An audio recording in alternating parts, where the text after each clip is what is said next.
video is brought to you by Sutco Transportation. Sutco is hiring Class 1 drivers in British Columbia and Alberta. Go to sutco.ca to apply.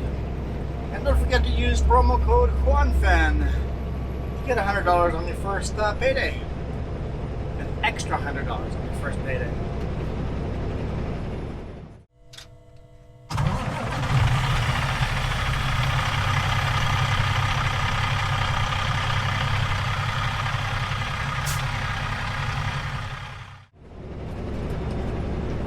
It is 8:18 and it's been such a busy day I kind of forgot about you guys.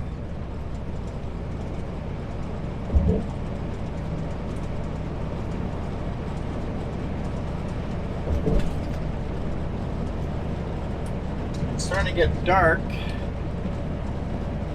and cars still don't have lights on. Legally, I had to stop here in Tonasket. We're just south of Tonasket. I had to legally stop and put the wide load lights on. Sunset is about 8:45 and you have to put the lights on half an hour before sunset.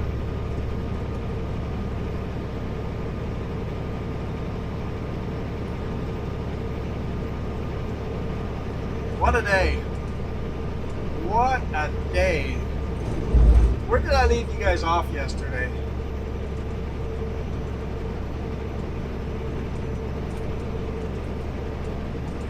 We had a load on the Super B. A really heavy load, right? I did not make it over the connector in time to deliver the load. So I'm like, well, I guess I'll relax and edit the video and deliver today morning. Well, the video's not edited, so something happened. Another truck driver was sitting there in the same yard. I was waiting in the Sutco West Kelowna yard. You guys have seen that a couple of times. I've pulled in there. So I was chatting with him and he goes, I've got to sit here until this trailer's safety because it expires. I can't leave until it's safetied. A little further, he was on the phone with dispatch and I just go, well, why don't you just deliver my load and I'll bobtail back to the Kootenays and grab my trailer. And apparently the boss man overheard me say that and wanted me on the phone. And asked me if I was leaving my trailers here. I'm like, well, I wasn't planning on, but I didn't make the delivery here, so I can't deliver this load till tomorrow morning. So if the other driver is willing to swap trailers and he can deliver this load, at least tomorrow morning after this delivery's done, he can get going. So he only sits around today evening instead of who knows how long it'll take to get that trailer safetied. It's like an 11-hour job, so he might sit there all day tomorrow. I guess today. He just goes, I hate swapping trailers, but your trailer's nicer than mine, so I'll do it. So I dropped my trailers and bobtailed almost all the way to the Kootenays. Well, I guess all the way. I stopped in Castlegar. Spent the night there. Today morning, went and picked up my trailer. I'm like, cool, everything's done to the trailer, right? No! There are 6 tires on this trailer that need to be replaced soon. It's still legal, but they need to be replaced soon. Why did they not replace these tires? They're going to replace all 8. That way both sides of the axles are the same. Replace 8 tires, because this trailer sat here because I dropped this trailer off at the shop on Thursday night, so it sat there all of Friday, all of Saturday. Shop's open on Saturday. closed Sunday. Sat there all of Monday, and today morning I picked it up, and it still doesn't have those tires. What's going on here? Some miscommunication. But we'll see. Figure out where we'll get new tires, when we'll get new tires. Like I said, they're still legal. I'm guessing maybe 2 weeks before they become illegal.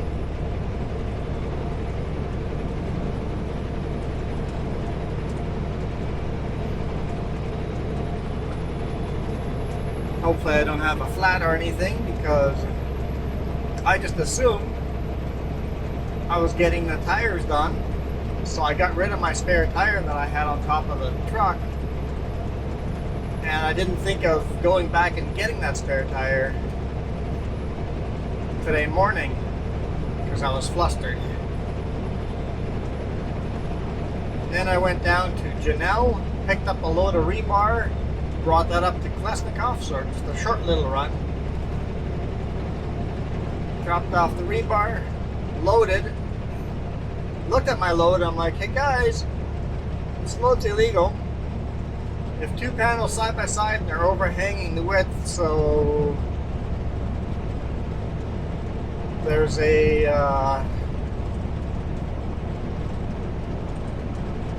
problem here. When the shipper told the Sutco how wide the load was going to be, they just looked on the computer and said, oh, widest panel is this. So that's how wide the load's going to be. So all my permits are for that width of a load.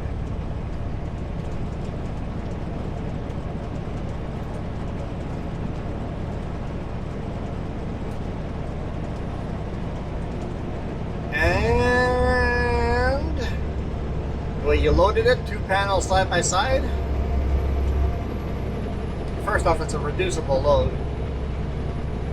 You're allowed to have, it's confusing, reducible loads. That I have to learn more about. But I am now 4 inches wider than all my permits say. So that's a no-go. So I had to unload the whole trailer, reorganize it, and restack it so that it was legal. So it took forever to load, and then it was 25 degrees Celsius out, and it was hot to tarp. I don't enjoy working in 25 is perfect for just relaxing on a beach, just relaxing, period. But when you're working hard, it's a lot of deer there. 25 starts getting hot and sweaty. I drank 6 bottles of water. What are these bottles?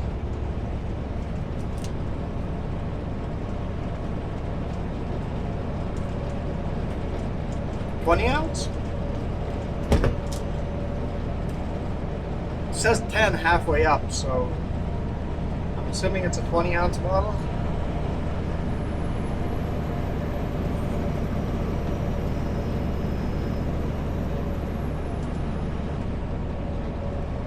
Or does it mean that the bottle itself is 10 ounces? I don't know. I drank 6 bottles of water.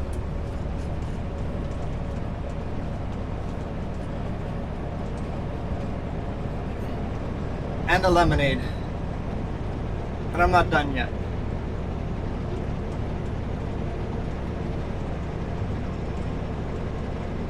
And then I got on the road. We're all good to go, right?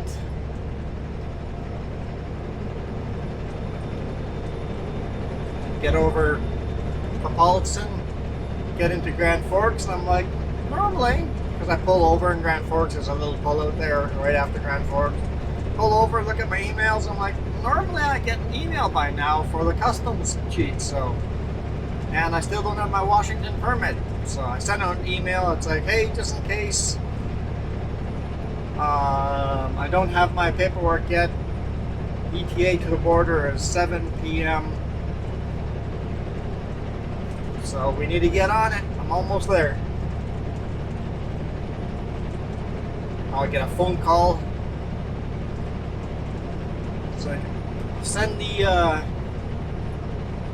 permit to you right now. And I'm assuming you got your customs paperwork. And I'm like, you're assuming wrong. I do not have customs paperwork. I'm starting to think I'll be sitting in the Soyuz. Reset there. For the night and wait till the morning. So, went into Soyuz. Like, well, since we didn't have paperwork yet, I pulled into the fuel station, start fueling up, and all of a sudden I hear a bing on my phone. Looked at it, I'm like, there's the email, got the paperwork. So fueled up, crossed the border. A win-win. They apologize and go, somehow this one slipped past us, and we all missed it.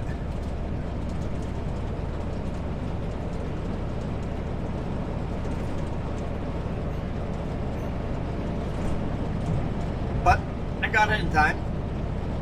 Crossed the border. Sent me through the x-ray. Load x-ray.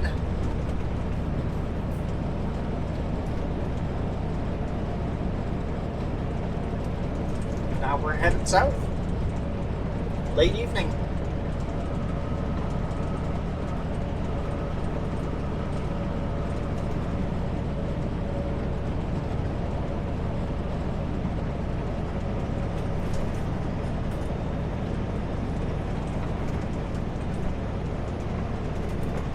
I started recording late enough that I don't think this will be a full hour video.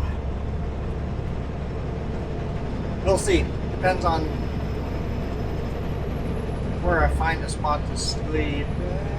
Half an hour from now. I really don't want to sleep there. There is a scale there, but you can kind of park at the scale, although it says no overnight parking anywhere. Kind of a busy intersection. I've got the hours. Maybe I'll just drive up the hill a little way. Park at the top. I think there's a pull-out just at the top of the hill there. That might be better, a little quieter.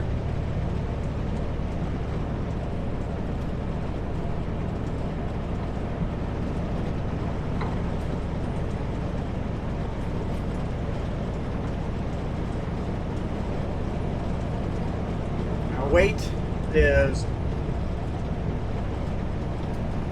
heavy, but not like it's nowhere near max weight, but it's heavy enough that it's a little bit of work up hills, but not too bad.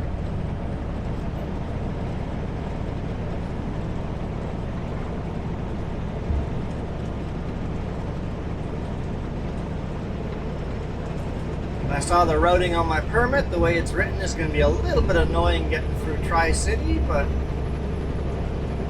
oh well, a little bit of a detour.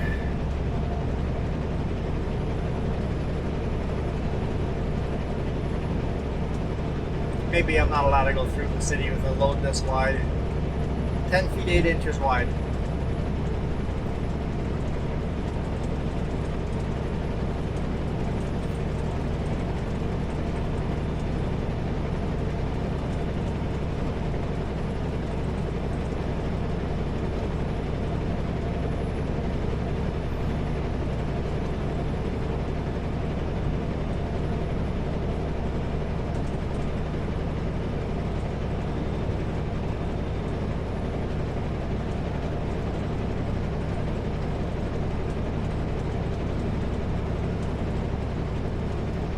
Should be coming up on Omak here pretty quick.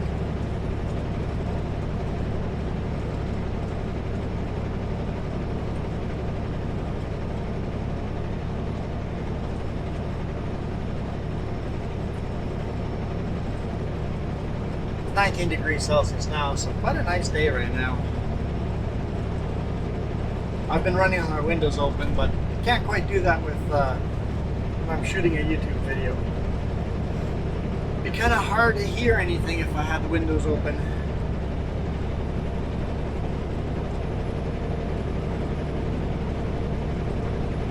And I think that's all I got for the day. Oh, I saw a bear. Big black bear. Huge black bear. Yeah, in Castlegar, way down at the bottom. a little grassy area. Like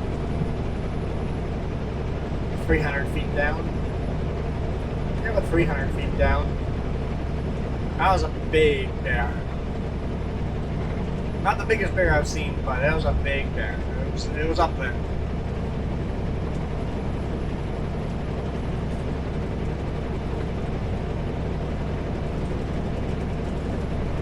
I saw 2 bears on Sunday this one, so I've seen 3 bears this week. So that makes a grand total of 8 black bears I've seen this year so far.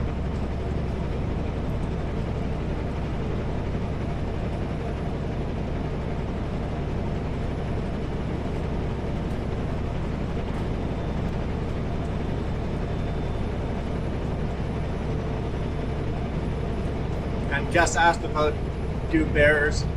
does rain bother bears? So I officially know the answer to that, because the bears I saw on Sunday, it was pouring rain and they were just out grazing grass.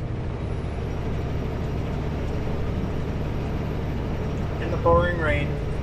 So no, rain does not bother bears at all.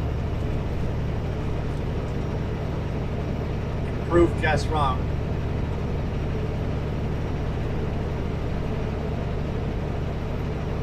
I guess I have no proof other than my eyes witnessed it.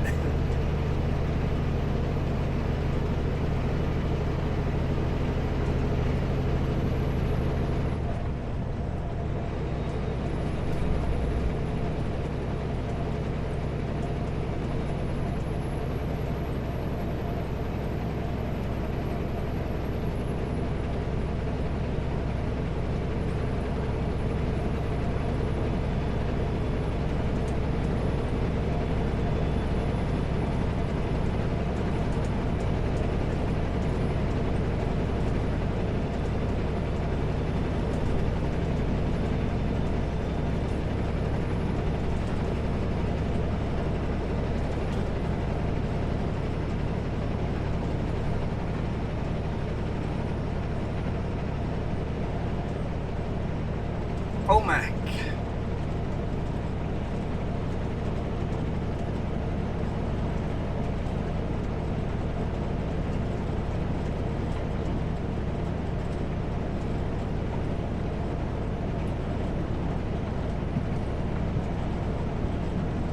I had somebody point at my truck up at the roof and going flash.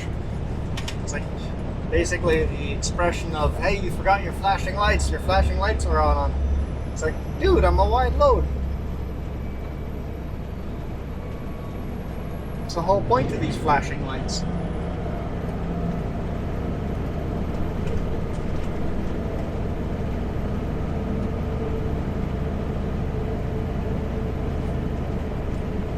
Wide load and over length.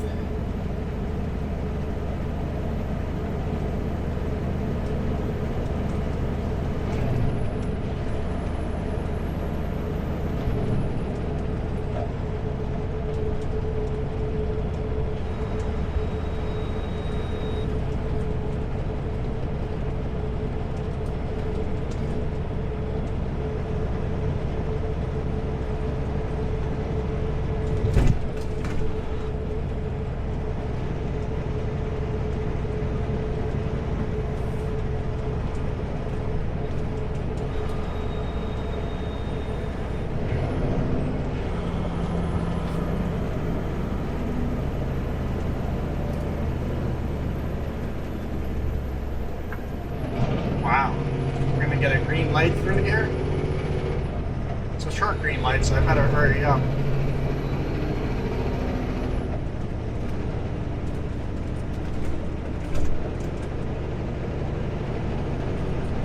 Walmart on the left, truck stop on the right. While I was tarping, truck driver ahead of me that tarped asked me where the nearest truck stop was along Highway 3.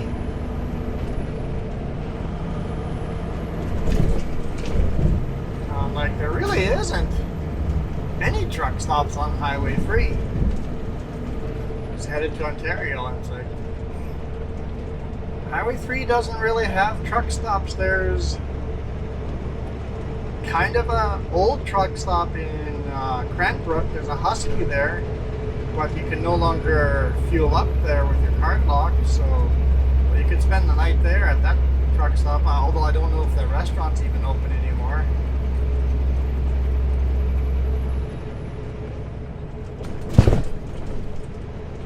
And he asked if he could drive at night.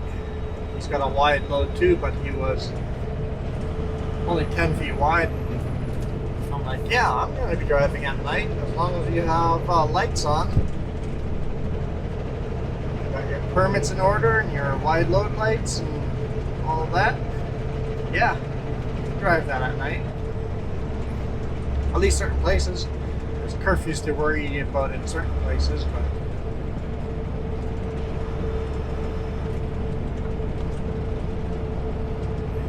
British Columbia and Alberta, Highway 3, yeah, you're fine running that load overnight.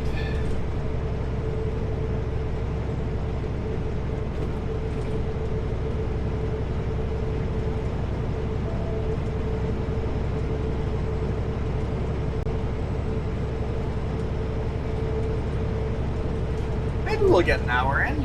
We're close to an hour anyway.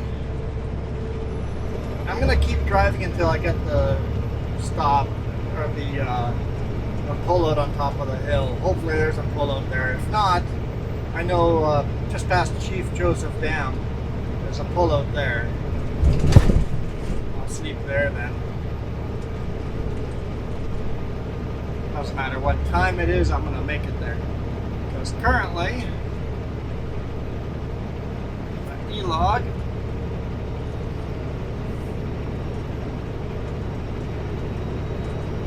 You guys can read the E-log. It says I have 1 hour and 1 minute left.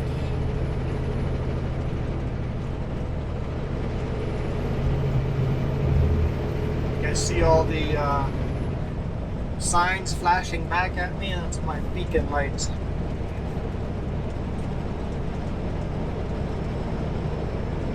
Beacons are reflecting off of everything.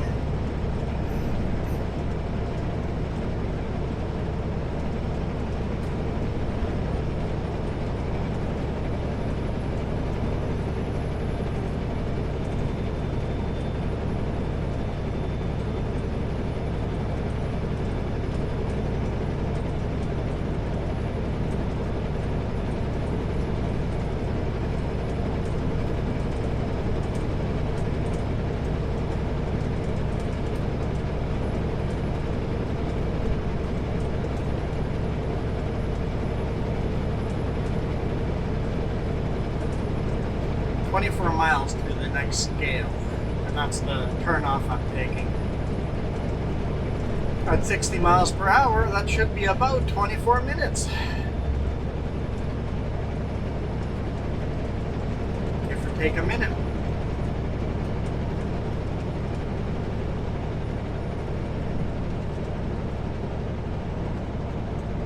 Well, that means I'll definitely go past 9 p.m.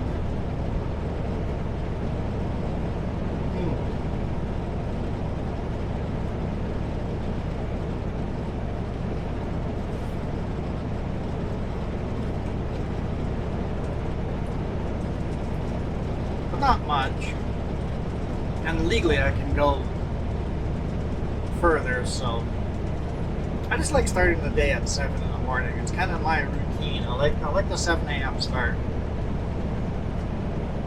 and if I want a 7 a.m. start, I must have a 9 p.m. stop in the US of A.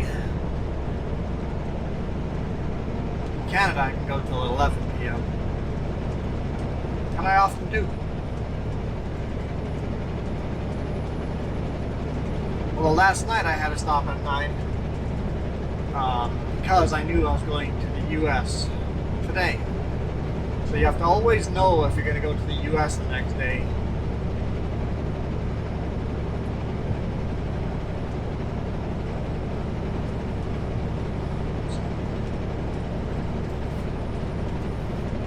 Without taking the 10 hours off the night before, you can't cross the border into the U.S. Somehow you can do a split shift though. I do not know how that works. I've tried it, and I ended up being illegal. At least according to my e-log.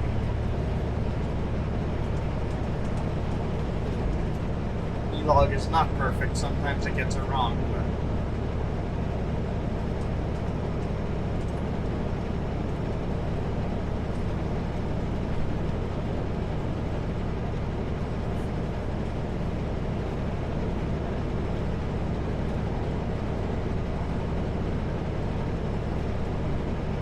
so I don't know how split shifts work. I can't make them work. I know in Canada, anytime you take more than 2 hours off in the sleeper taking a nap, it will pause your 16-hour shift.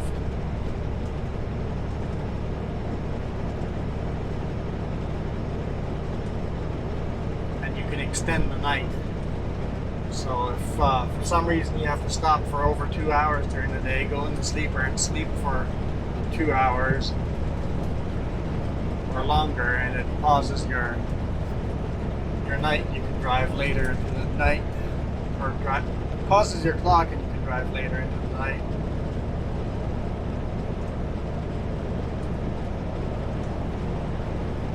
E-log's getting a bit bright. Turn the brightness down a bit.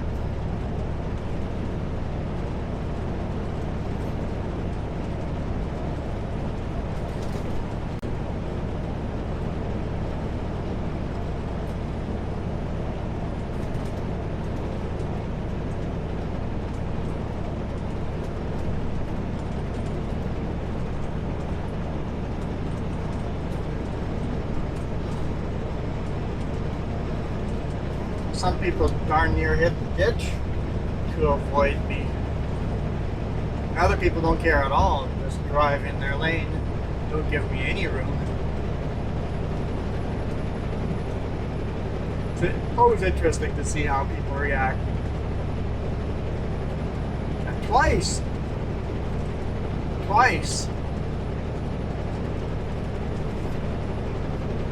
in the past, not today, this months ago, but twice it happened that I was following a slow vehicle, not super slow, but slow enough that I caught up with them. And I followed them for quite a few miles, and all of a sudden they panicked and hit the shoulder and pulled off. Just hit the brakes. I'm like, dude, I'm a wide load. You cannot do that in front of me with oncoming traffic. I have nowhere to go. My theory is they were not paying attention. They didn't look in their mirrors, and all of a sudden they looked in their mirrors and saw flashing lights right on the their back bumper, and freaked out.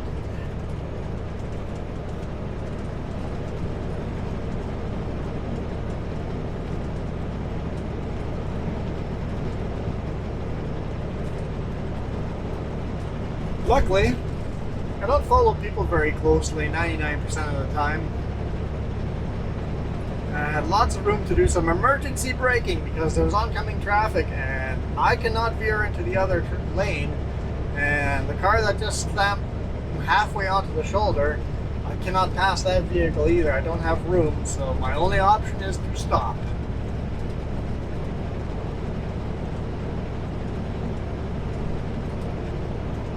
Hard in the brakes, get stopped. They're all confused why I didn't go because there's flashing lights. Like, I'm a wide load. What are you doing? And then they sheepishly go drive back onto the road and continue driving. Now much faster, and they pull away from me. I'm like, what was that? So that's my theory, that they thought it was an emergency vehicle.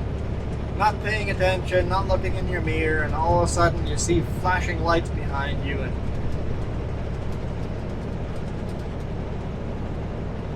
panic.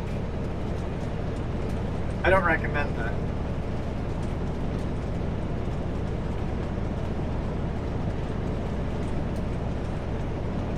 And in what world does yellow flashing lights mean emergency vehicle? I don't know. That's the only theory I can come up. Maybe some of you guys have better theories, but it's happened twice to me. Where somebody hit their brakes and pulled over. The one time there was no oncoming traffic and I just zipped by them, but it's so confusing.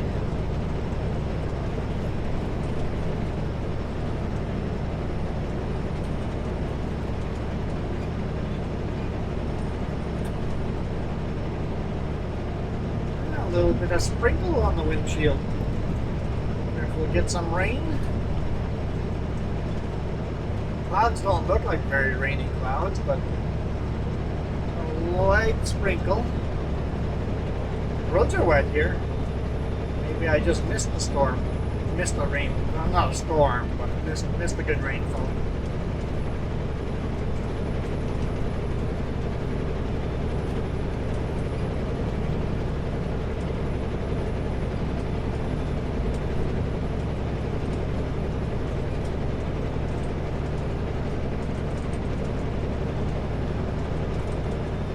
Tomorrow I've got 11-hour drive time, and my GPS says we're going to arrive in 9 hours and 15 minutes.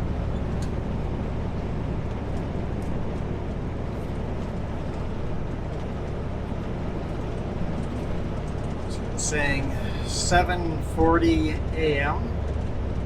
I would arrive if I just kept driving. My GPS is when night mode. So 7:40, 8:40, 9:40, 10:40, 11:40, 12:40,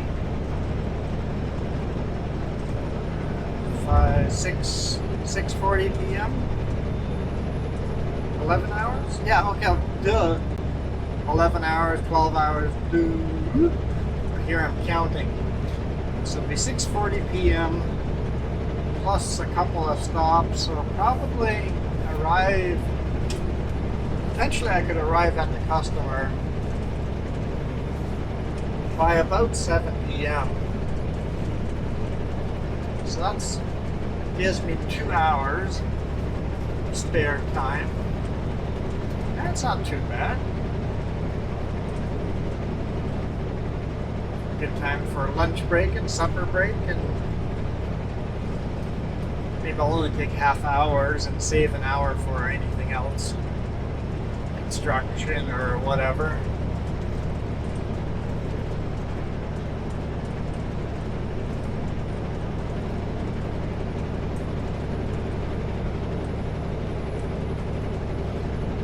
Looking at my spot, it's flashing red, so I guess I gotta replace the batteries on it.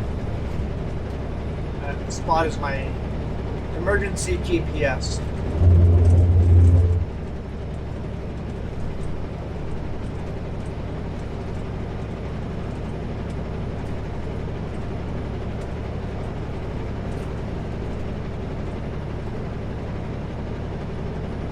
I run it on rechargeable batteries.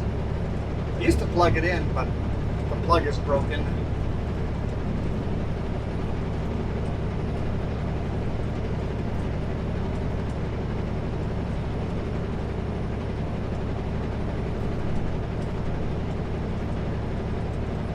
Another car that was almost in the ditch there.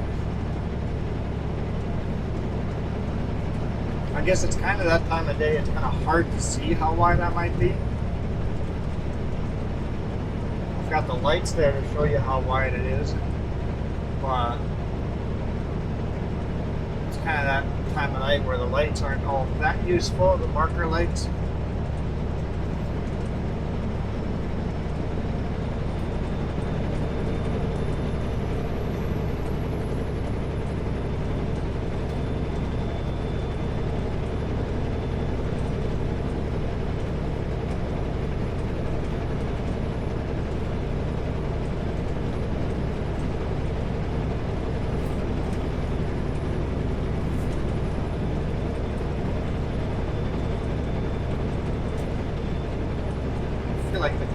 video is crooked, but I think it's just the road camber.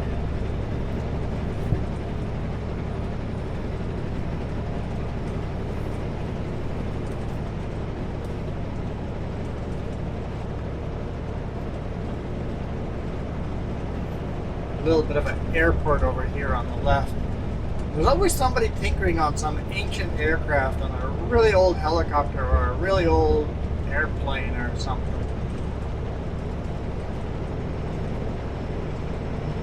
I don't see the old helicopter that's been sitting around here.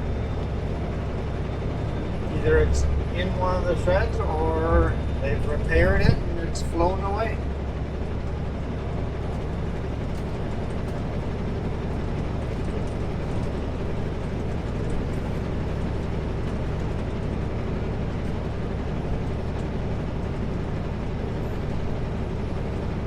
I know they definitely don't paint them here, but maybe they just mechanically restore them.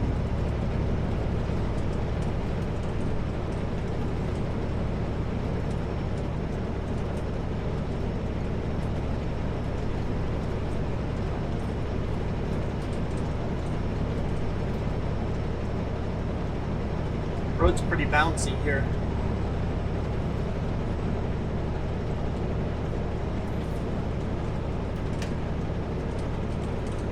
I should turn my VHF off and turn my CB radio on. Channel 19.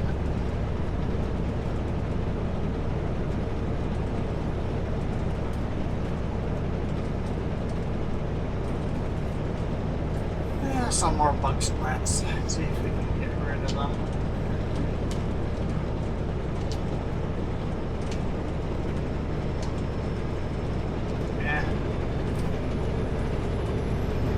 Sort of ish. They're sticky bugs.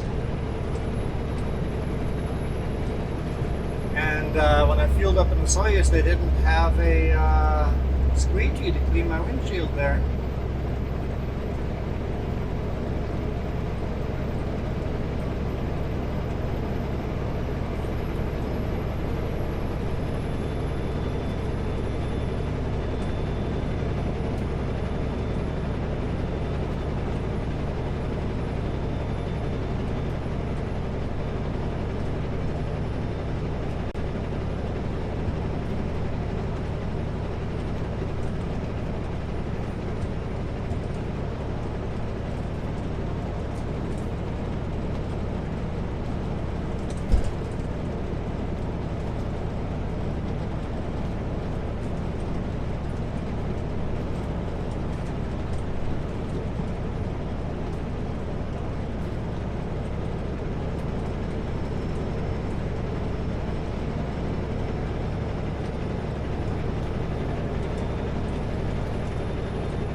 These big rigs know how far to pull over. They just run on the white line. I'm running on the white line, they run on the white line. It works. I do the same thing whenever I see oncoming wide load flashing sign lights. Just run on the white line. If I see a pilot vehicle, then I slow down a bit and watch out. If you need to run a pilot vehicle, it means you're quite wide. Might be wide enough that you'll want to run on the shoulder. That's actually a really good tip. Running Canada and the US, if you see a truck with flashing lights, just run on the white line. If you see a truck with pilot cars, front and behind, or just on front, or wherever you see pilot car, there's something else going on this load. It's either really long or it's really wide. And be prepared to go on the shoulder because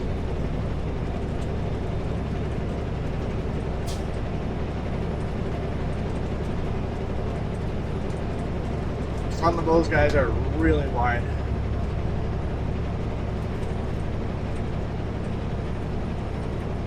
Sometimes when I come to a pilot car and I'm wide load, pilot car just goes on the radio and says, "Hey, I'm 13 feet wide. How wide are you?" And I'm like, 10 feet.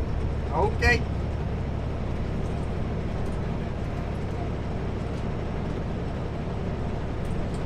Communication, nice there.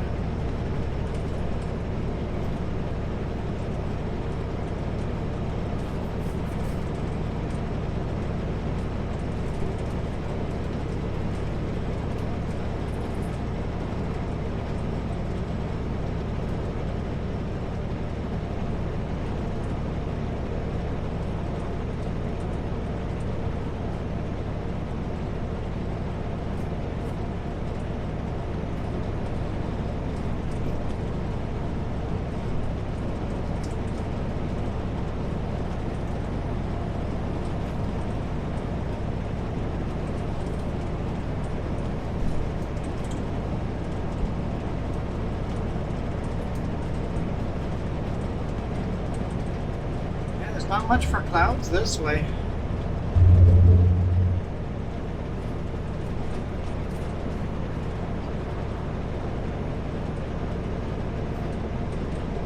It's unusual to get past in Washington up here on the two-lane highways like this. Driving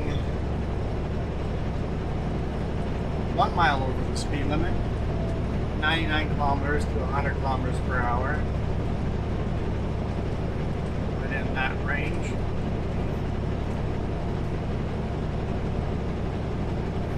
And I find that here in northern Washington, nobody speeds.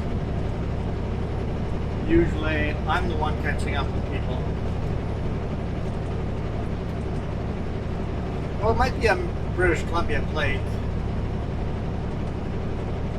Yeah, didn't think of that. It could be a out of state plate.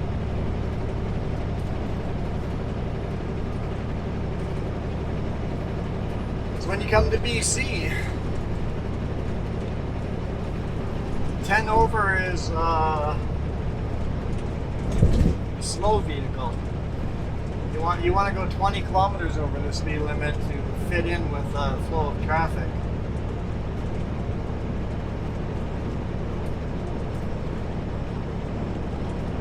I've talked to cops and they say they don't bother pulling anyone over unless they're doing more than 25 kilometers per hour.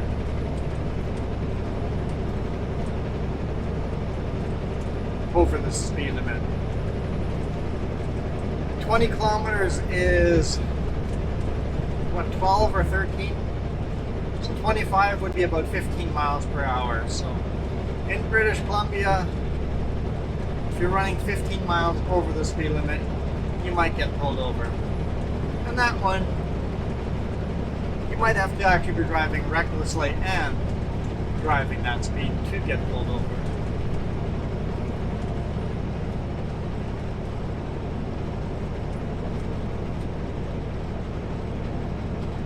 So 20 over, you're pretty safe in British Columbia. I know Manitoba was 10 over as safe speed.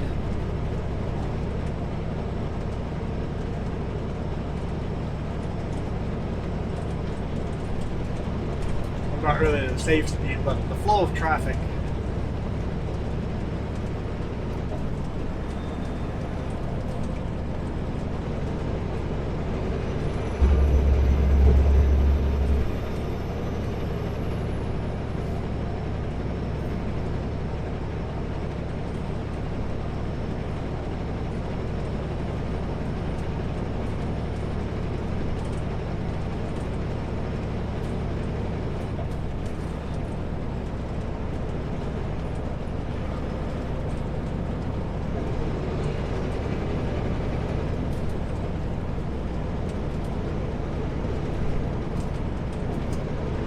That's okay, this guy's quite slow. We're turning off in 1.8 miles. And it is just past 9 now, 9:02. So if indeed there's a pullet on the top of that hill, I'm going to pull in there and call it a night.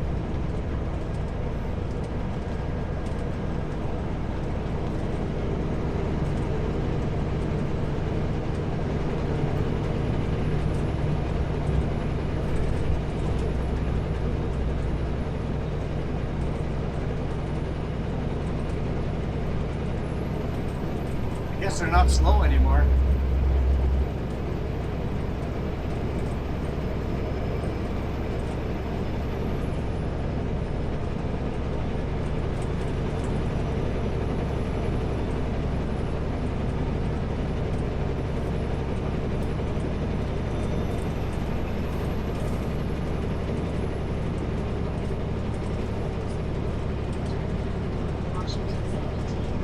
Highway 17, that's what my permit says.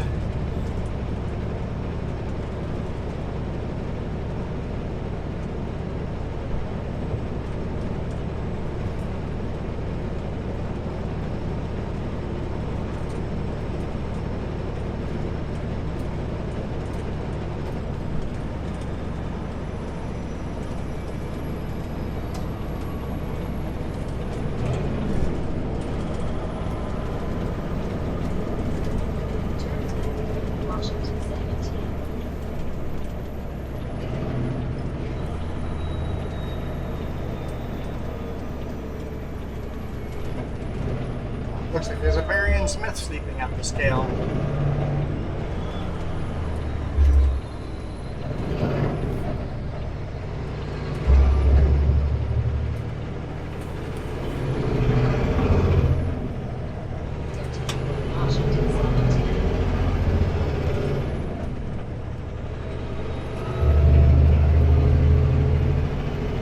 Chip seal tomorrow. Ah. Yippee.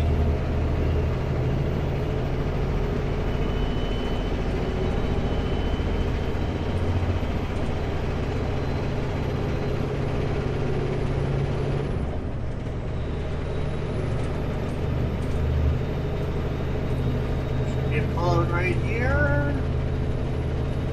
Maybe.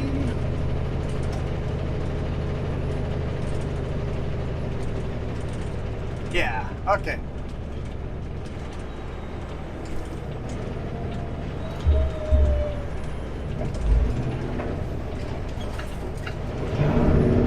Home sweet home for the night. For 11 hours anyway. Alright guys, thank you guys so much for watching. I am out of here. I'll see you guys tomorrow. You guys rock.